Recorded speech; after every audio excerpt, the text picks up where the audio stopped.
Tujuan hukum kepilitan ini pada dasarnya peraturan tentang kepilitan memiliki maksud dan tujuan untuk menghindari terjadinya perebutan atas harta kekayaan debitur yang dilakukan oleh para kreditornya. Kepilitan diatur di dalam Undang-Undang Nomor 37 Tahun 2004 tentang kepilitan dan PKPU, yang pada dasarnya merupakan suatu kondisi atau keadaan ketika pihak yang berhutang atau debitur, yakni seseorang atau badan usaha, tidak dapat menyelesaikan pembayaran terhadap utang yang diberikan dari pihak pemberi hutang atau kreditor. Pengadilan niaga memiliki kewenangan untuk memutuskan kepilitan debitur.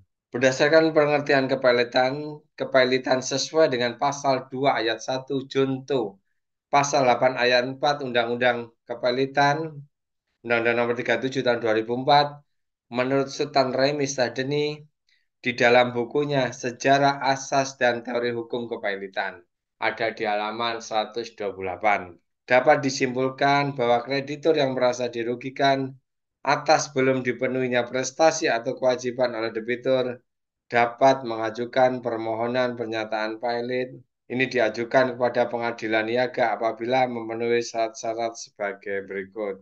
Pertama, debitur terhadap siapa permohonan itu diajukan harus paling sedikit mempunyai dua kreditur. Atau dengan kata lain harus memiliki lebih dari satu kreditur. Yang kedua, debitur tidak membayar lunasnya sedikitnya satu utang kepada salah satu krediturnya. Tapi biasanya ini utangnya sudah banyak dan di mana-mana. Tiga, utang yang tidak dibayar itu harus telah jatuh waktu dan telah dapat ditagih atau due and payable. Pengadilan niaga ini harus mengabulkan permohonan pernyataan pilot yang diajukan kreditor dalam hal ketika persyaratan tersebut di atas terpenuhi. Namun apabila satu atau lebih persyaratan di atas tidak terpenuhi, maka permohonan pernyataan pilot akan ditolak. Namun terdapat kekhususan pengajuan permohonan pernyataan pilot bagi debitur dengan status tertentu. Undang-Undang Nomor 37 Tahun 2004 atau Undang-Undang Kepilitan mengatur syarat pengajuan kreditur terhadap debitur-debitur tertentu sebagai berikut. Satu, dalam hal debitur adalah bank. Jika debiturnya bank, maka permohonan pernyataan pilot hanya dapat diajukan oleh Bank Indonesia. Dua, dalam hal debitur merupakan perusahaan efek, bursa efek, lembaga clearing dan penjaminan, lembaga penyimpanan dan penyelesaian, perusahaan asuransi, perusahaan reasuransi, dana pensiun, maka permohonan pernyataan pilot hanya dapat dilakukan oleh OJK, Otoritas Jasa Keuangan. Dan yang ketiga, dalam hal debitur adalah badan usaha atau BUMN yang bergerak di bidang kepentingan publik, maka permohonan pernyataan pilot hanya dapat diajukan oleh Menteri Keuangan. Dengan ditetapkannya putusan pernyataan pilot oleh pengadilan niaga, maka debitur kehilangan haknya untuk menguasai dan mengurus seluruh kekayaan termasuk dalam harta pilot, kecuali harta yang dikecualikan dalam harta pilot berdasarkan pasal 22 Undang-Undang Nomor 37 Tahun 2004 atau Undang-Undang Kepilitan sebagai berikut. Yang pertama, benda termasuk hewan yang benar-benar dibutuhkan oleh debitur sehubungan dengan pekerjaannya, perlengkapannya, alat-alat medis yang dipergunakan untuk kesehatan, tempat tidur dan perlengkapannya yang dipergunakan oleh debitur dan keluarganya, dan bahan makanan untuk 30 hari bagi debitur dan keluarganya yang terdapat di tempat itu.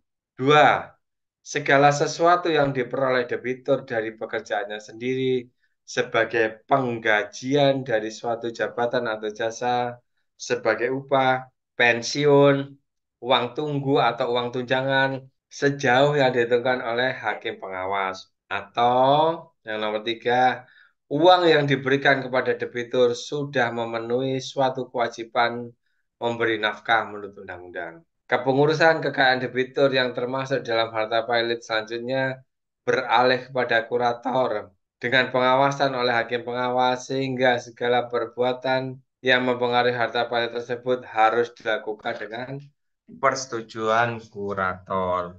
Iya, ada beberapa akibat yang ditimbulkan oleh kepailitan. Sederhananya, pilot itu merupakan keadaan di mana debitur sudah tidak lagi mampu membayar hutang. Sehingga dengan pernyataan tersebut mengakibatkan debitur yang dinyatakan pilot sepenuhnya kehilangan hak perdata untuk menguasai dan mengurus harta kekayaan yang telah dimasukkan ke dalam harta pilot. Artinya debitur tidak berada di bawah pengampuan dan tidak pula kehilangan kemampuannya untuk melakukan perbuatan hukum yang menyangkut dirinya, kecuali perbuatan hukum tersebut menyangkut pengurusan dan pengalihan harta bendanya yang telah ada. Jika menyangkut harta benda yang akan didapat, maka debitur tetap dapat melakukan perbuatan hukum, menerima harta benda yang akan diperolehnya. Namun harta tersebut kemudian menjadi bagian dari harta pilot. Dari peristiwa tersebut, tentunya kepailitan menimbulkan akibat yuridis yang diberlakukan kepada debitur pilot dengan dasar undang-undang yang berlaku.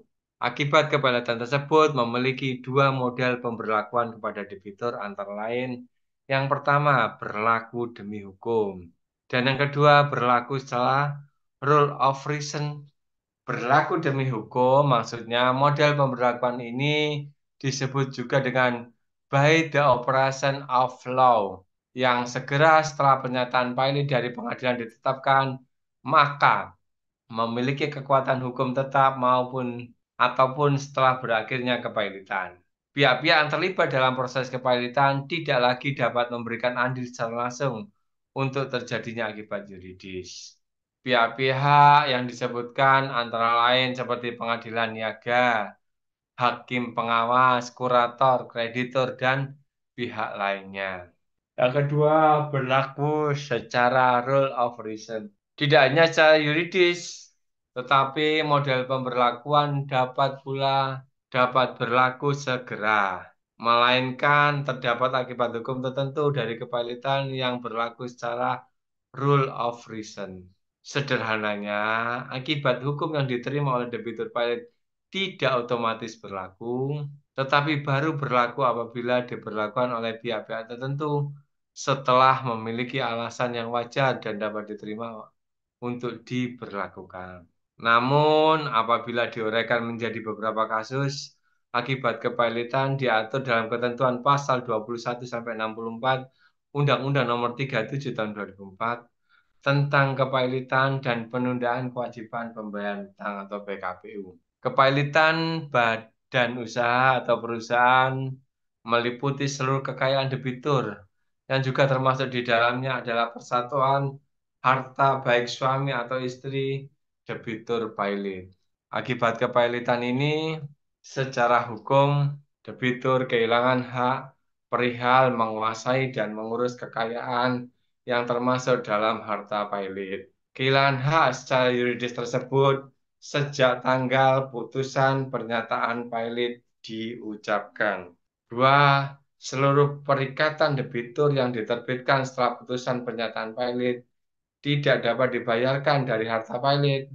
Namun apabila menguntungkan harta pilot, maka perikatan tersebut menjadi pengecualian. Tiga, apabila terdapat tuntutan mengenai hak dan kewajiban yang menyangkut harta pilot, maka harus diajukan oleh atau terhadap kurator. Keempat, apabila perolehan pemenuhan perikatan dari harta pilot dan selama berlangsungnya kepailitan, maka keadaan tersebut hanya dapat diajukan dengan mendaftarkannya untuk dicocokkan saja.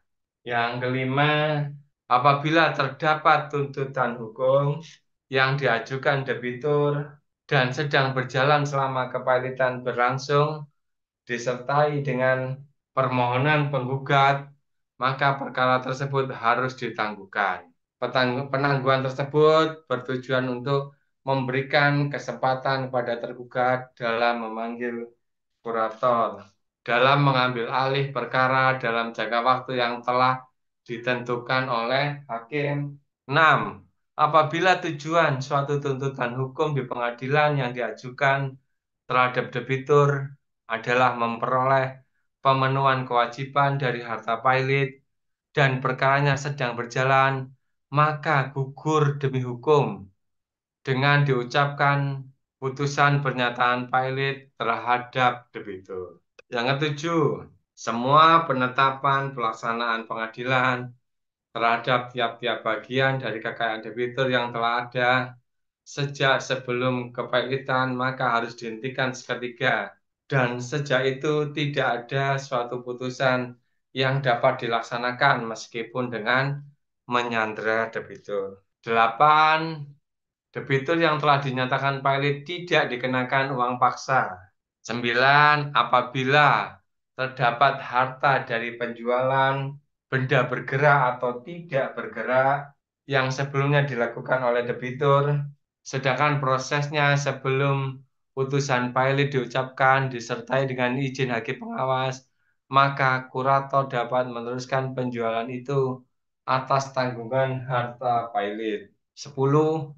Apabila putusan pailit telah diucapkan, maka perjanjian yang bermaksud memindahtangankan hak atas tanah, balik nama kapal, pembebanan HT, hak tanggungan, hipotek atau jaminan fidusia yang telah diperjanjikan terlebih dahulu tidak dapat dilaksanakan.